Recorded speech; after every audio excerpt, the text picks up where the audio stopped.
I despise it because I feel like it's the ultimate Russian roulette. Like, you got 2 freebie games. I don't know if I've ever seen a team get into the playoffs because they had games in hand. I swear. And listen, there's probably stats on this. I'm probably 100% wrong, or maybe a little bit wrong. But I don't know why, man. I know you want to control as much as you can. You want your team to control as much as they can control. But man, when a club has like 3 games in hand, that like the Carolina Hurricanes for like a generation would be like, we have 1 more game in hand than everyone. If we win, we're in, and they lose every time. It's true.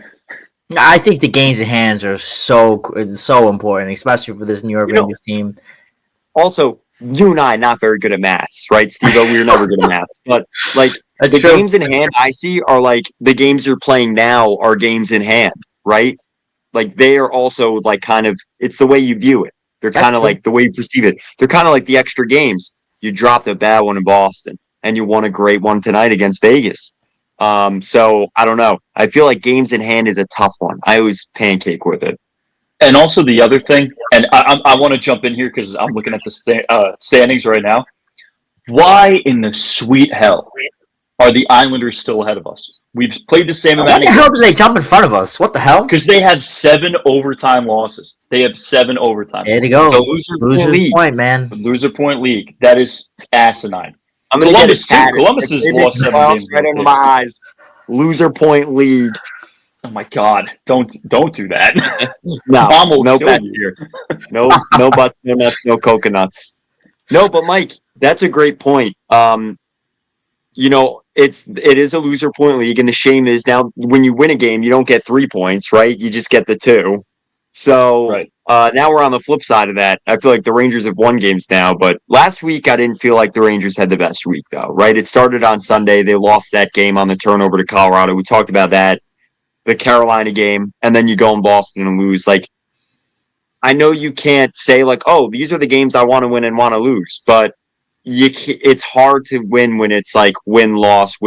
It's hard to jump back in. You need, like, the Islanders went on a 7-game run, and they're still, like, out of the playoffs. So I think the Rangers are in a better spot in terms of kind of, the way they can uptrend with Miller. But I also think it's like, I'm waiting for that, like the Rangers win 5 in a row and, it clicks in.